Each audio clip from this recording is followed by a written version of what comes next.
If you were raised in a family where everybody was manipulated by guilt, then you're probably going to do the same thing. You're probably a person who runs around saying, I'm sorry all the time. I'm sorry, I'm sorry.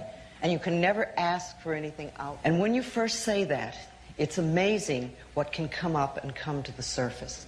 Every word we speak is creating our future. It's as though our thoughts go out into the universe and are accepted and brought back to us as experience. Now that is a very simple thing, but most people don't get it. They don't understand it. They've never heard it before, and they think it's ridiculous. But if you can really accept the fact that every time you think a thought and every time you speak a word, you are literally painting your future, making your dinner, whatever you want to call it. You are creating.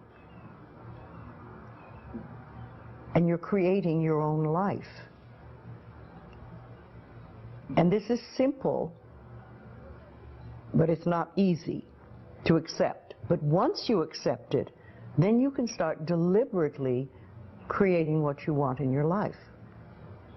And you begin to be aware of what you don't want in your life and how you are contributing to it. Now, I think this has been around forever, but for some reason in the last 20 years, the universe has wanted this to go out among all the people, or all the people that are ready for it. See, most of us just think, and we don't pay any attention to what we're thinking. We're just doing it. But that's something you need to train yourself to do, to begin to train yourself to be aware of what you're thinking. And one of the ways to do that is to periodically say to yourself, what am I thinking? Would I like this thought to create my life? Would I like to have the experience that this thought could bring to me? Now, it takes a while to do that, but even if we could begin on the smallest level to be aware of our thinking, we can start to make changes. Now, I know that you've heard me say many times, or you've read or listened on the tapes, that loving yourself is the most powerful thing we can do. Then everything flows. Everything flows beautifully. And I'm not talking about vanity or arrogance, because that is not love. That's always fear. I'm talking about just really respecting and appreciating this incredible, magnificent being that we are. You know, little babies know how to love themselves. You were born in pure love, all of you. There's not one little baby alive that I know of that ever criticizes its body or ever says, my hips are too big. Have you ever heard a baby say that?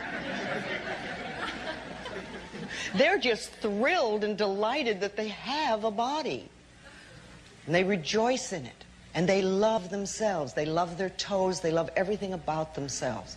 They absolutely adore, they express their feelings. You know, when a baby is happy, you know it. When a baby is angry, the whole neighborhood knows it. They're never scared to let people know how they feel. They live in the moment, and they're filled with courage, and they're wonderful. And we were all like that. Got to remember that you were filled with courage, and you were full of love, and you adored yourself when you were very little. And then what happens is we start to grow up, and we start to listen to people that were frightened, or critical, or resentful, or guilty. And many of us grew up with people like that. You know, if you grew up in a family where there was criticism was the norm, then you're going to grow up to be a critical person. You're going to look at everything in life as with criticism. And you probably criticize yourself and other people. And you won't enjoy life nearly as much as you could. If you grew up in a family where you were not allowed to express anger, then either you're a person who is terrified of anger, or you swallow it down all the time and you let it sit in your body. If you were raised in a family where everybody was manipulated by guilt, then you're probably going to do the same thing. You're probably a person who runs around saying, I'm sorry all the time. I'm sorry, I'm sorry. And you can never ask for anything outright because you always want to manipulate somebody. But these are old family patterns. And it's very easy to blame our parents, and it's very easy to blame our childhood or our environment. But the problem with that is that it keeps us stuck. We don't get to be free. We get to stay in our victim thing. And that's no good for anybody. Then we just get to keep having our problems. But remember, you're in charge now. Doesn't matter what your parents said. Doesn't matter what anybody else did. Doesn't matter what you learned. What really matters is what you are choosing to think and say now. Because you're the only person that thinks in your mind. And you choose your thoughts. Now, I can tell you lots and lots of wonderful things. But if you don't choose to listen to them, then they're not going to work at all. So you are always in charge, and you're creating your world and your life. Now, I've known that one of the most powerful affirmations you can use is, I love and approve of myself. I love and approve of myself.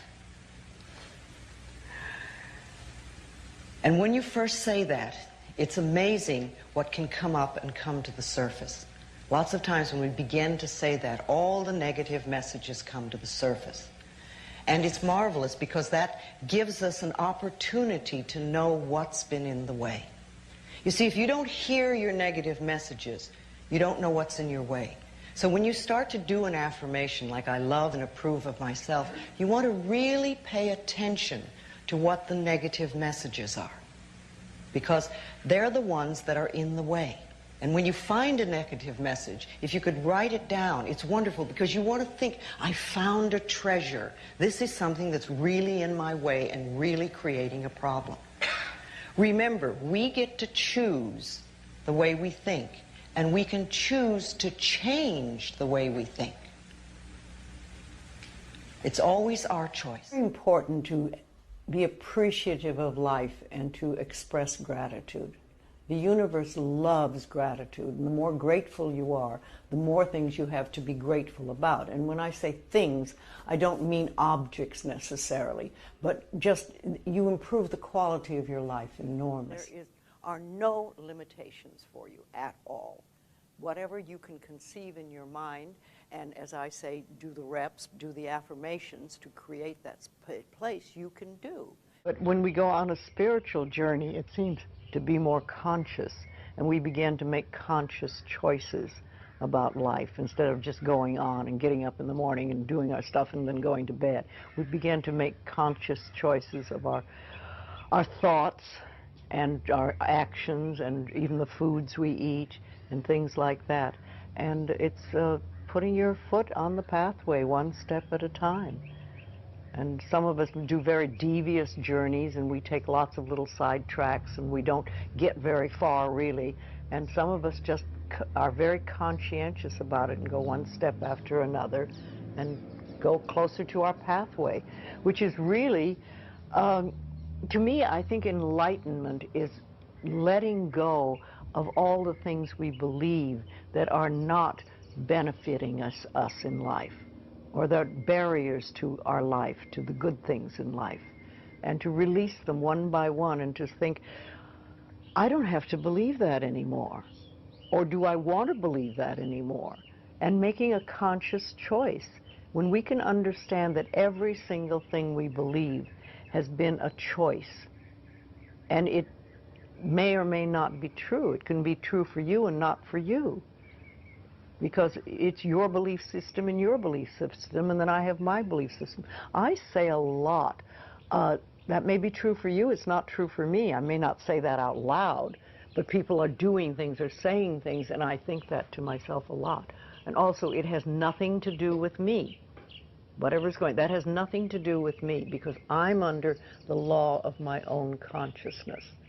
This is my pathway, and you have your pathway, you have yours, everybody does. So we're all on a journey, and I think the more conscientious we are about it and the more conscious choices we make, the better our journey is, or the easier, or the swifter, or we get more goodies, or we have better health, all that stuff.